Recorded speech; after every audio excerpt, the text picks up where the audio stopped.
안녕하십니까. 골프에 빠진 남자 골프 덕후입니다. 골퍼들의 제일 큰 화두는 항상 비거리였습니다. 골프 관련 유튜브 영상들 중에서도 가장 조회수가 많이 나오는 키워드가 바로 비거리이죠. 그만큼 관심들이 많다는 거겠죠. 저도 50세 중반이 넘어갈 때부터 눈에 띄게 드라이버 비거리가 감소되는 걸 느꼈어요. 아마도 많은 분들이 저와 같은 고민들이 있었을 텐데요. 비거리 감소의 원인은 여러 가지가 있겠습니다만 허리 부상, 오십견, 엘보 같은 개인적인 부상 등의 경우는 별도로 하고요. 나이가 들어가면서 누구에게나 나타날 수 있는 공통 원인을 세 가지로 나눠보겠습니다. 그 첫 번째가 근육량 감소입니다. 나이가 들면서 우리 신체는 자연스러운 변화를 겪습니다. 가장 대표적인 변화는 근육량 감소이죠.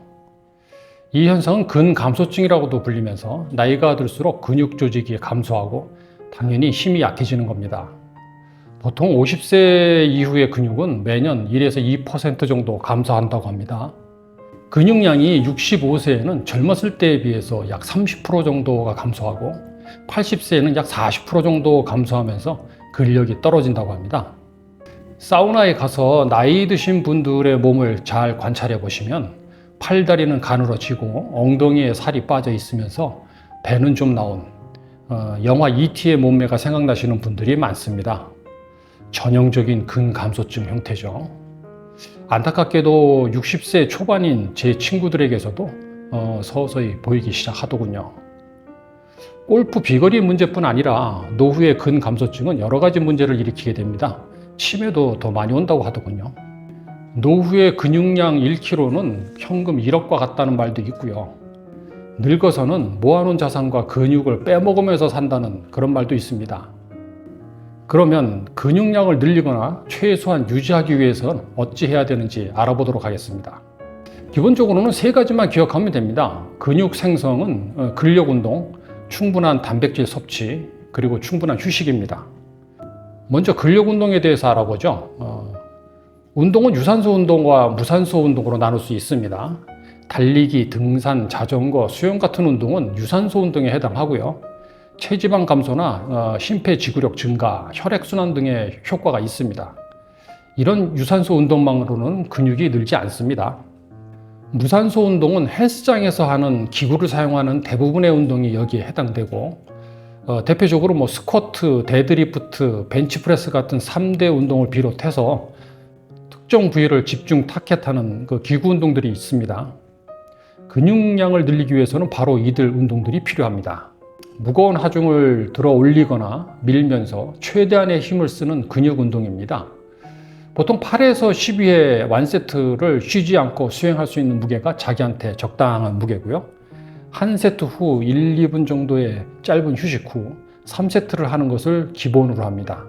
이렇게 몇 가지 운동들을 반복해서 섞어주면 좋습니다. 큰 무리 없이 12회 이상을 할 수 있게 되면요, 점진적으로 무게를 좀 늘려가면서 근육에 계속적인 새로운 자극을 주어야 합니다. 운동 후에 이제 24시간 이내에 그 부위의 운동 통증, 보통 R이라고 하죠. 운동 통증이 오면 운동이 잘 된 것입니다. 상체, 하체 2분할로 나누든지 상체, 등, 가슴, 하체 등으로 3분할 정도 해서 하루씩 돌아가면서 일주일 스케줄을 만들어서 운동을 하는 게 보통입니다. 하루 운동을 충분하게 해서 그 부위의 근육이 충분히 털렸다면 다음날 같은 부위를 다시 하기는 어려우니까 스케줄대로 돌아가면서 자극을 주는 것입니다.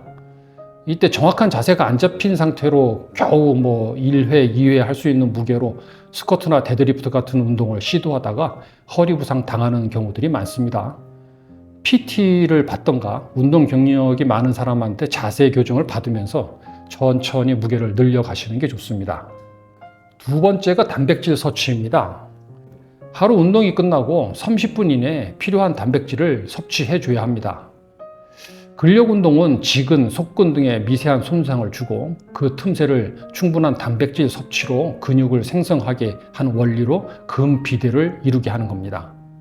하루에 필요한 단백질 양은 체중 1kg당 1g이 일반인의 기준이고요. 근육량 증가를 목표로 하는 사람들은 보통 1kg당 1.5g에서 2g 정도를 하루에 먹어야 합니다. 1kg당 1.5g은 60세 이상의 노년에 하루 권장 단백질 섭취량이기도 합니다. 즉 70g의 남자의 경우 105g 정도의 단백질이 필요한 거죠.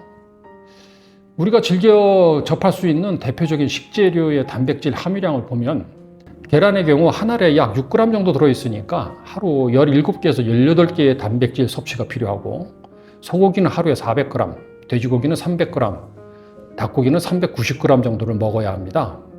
1인분에 150g을 기준으로 한 2, 3인 정도가 필요하니까 매끼 1인분 정도의 고기를 하루 삼시세끼 먹어야 한다는 거죠.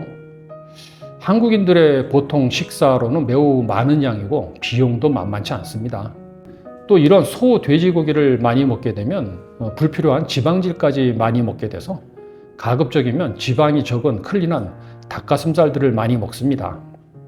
이 역시도 좀 부담스럽다면 유청 단백질 파우더를 물이나 우유에 타서 먹는 것이 가장 가성비 있고 먹기 편합니다.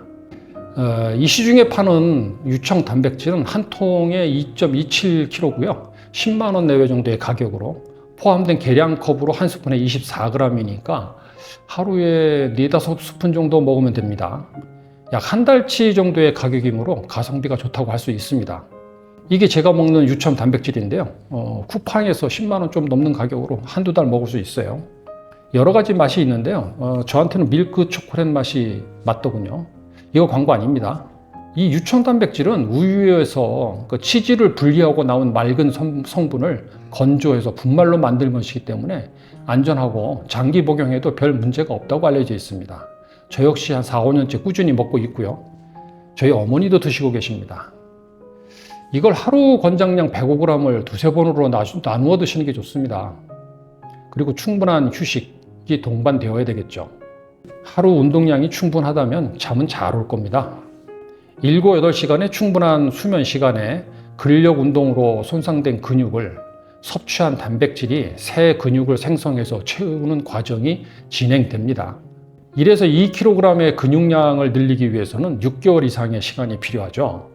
저의 경우 76에서 77kg 정도의 몸무게를 허리 사이즈 변화 없이 80kg로 늘리는데 약 2년 정도 걸린 것 같아요. 현재는 80kg의 체지방률 16에서 17% 정도를 유지하고 있고요. 그리고 간이 안 좋으신 분들은 너무 과한 단백질 섭취는 좋지 않을 수 있습니다. 또한 요산의 증가로 통풍이 발생할 수도 있다고 하니까 서서히 내 몸의 적응 상태를 봐가면서 과하지 않게 늘려나가는 게 좋겠죠. 근력 운동은 헬스클럽에서 PT를 받으면서 자세를 정확하게 익히고 중량을 늘리기를 권장합니다. 잘못된 자세로 무리한 중량을 늘리다 보면 허리 관절 등에 부상이 올 수 있으니까 조심해야 됩니다. 유튜브 영상이나 옆사람이 하는 거 곁눈질을 보면서 무작정 따라하기보다는 제대로 배운 누군가가 옆에서 보면서 자세 교정을 해주는 게 바람직합니다. 처음에 한두 달만 배우면 되고요. 내 돈 내고 갈굼당하는 것 같아서 짜증날 때도 있지만 그래도 부상당하는 것보단 낫죠. 진도도 빠르게 나갈 수 있고요. 특히 중년 이후에는 젊었을 때보다 힘도 약하고 유연성도 부족하므로 운동 전후에 충분한 스트레칭과 런닝머신으로 몸을 살짝 웜업한 후에 근력 운동을 시작하는 게 좋습니다. 중년 이후에는 운동 후 근육 피로 회복도 더디고 근육 생성도 무척 느린 편입니다. 같은 운동과 같은 단백질 양을 섭취를 해도 젊은 사람들의 근육량 증가를 따라가기는 어렵습니다. 나이의 한계죠. 그래도 매년 감소되는 근육을 지키는 것만으로도 충분한 효과가 있습니다. 더불어 근육 늘면 더 좋죠.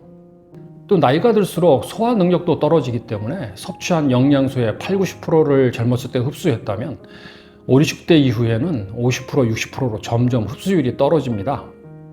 옛날 노인네들이 고기를 못 먹어서 힘이 없다는 넋두리가 진짜인 겁니다.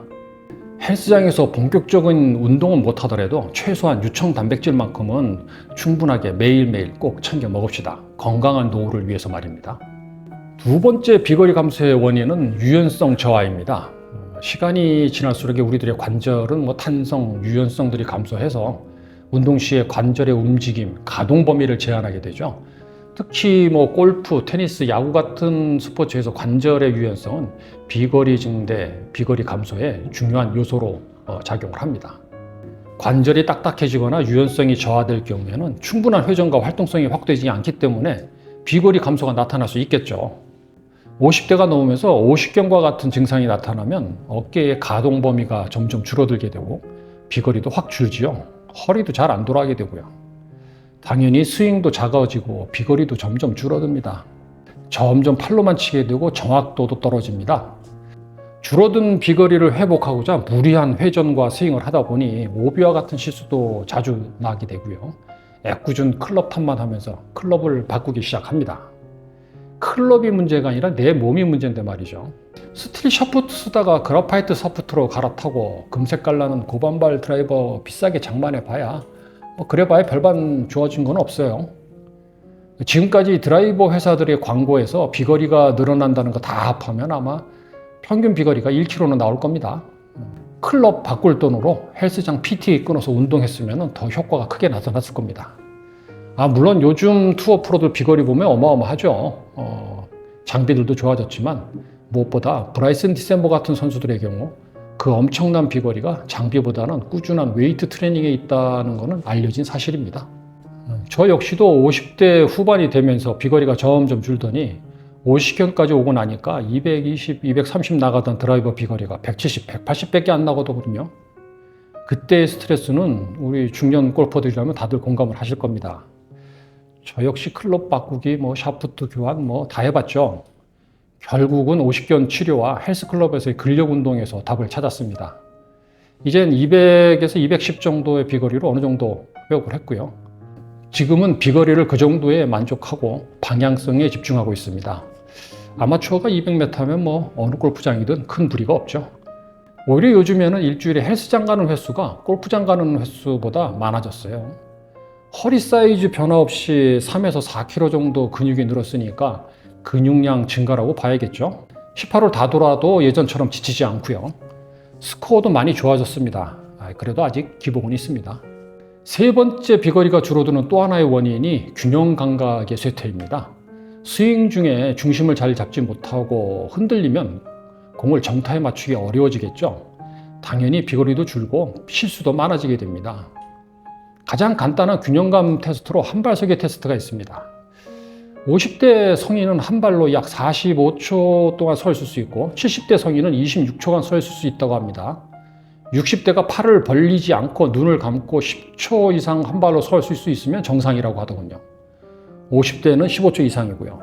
귀 뒤 안쪽에 있는 그 전정기관에서 몸의 평형을 감지하고 발목과 종아리의 근육으로 중심을 잡는 겁니다. 발목 근육이 약하거나 전정기관 감각 능력이 쇠퇴가 원인이겠죠. 균형 감각 유지를 위해서는 발목 운동, 한발서기 운동 등을 꾸준히 해야 합니다. 사실 이게 제일 개선하기 어렵더군요. 이상 세 가지 근육량 감소, 유연성 부족, 균형 감각 쇠퇴가 노후의 비거리가 주는 공통된 원인이라고 하겠습니다. 근육량과 유연성 부족은 웨이트 트레이닝과 스트레칭 훈련 등으로 어느 정도 커버가 되는 것 같은데요. 균형 감각 쇠퇴는 어쩔 수 없나 봐요. 오비와 같은 큰 실수가 한 게임에 몇 번씩 반복되는 게 저의 요새 큰 고민입니다. 이런 문제의 해결 방법을 알고 계신 분들은 댓글로 좀 알려주시기 바랍니다. 저의 마지막 골프 목표인 에이지 슈터를 달성하는 날까지 끊임없이 노력하겠습니다. 여기까지 골프에 빠진 남자 골프 덕후였습니다. 감사합니다.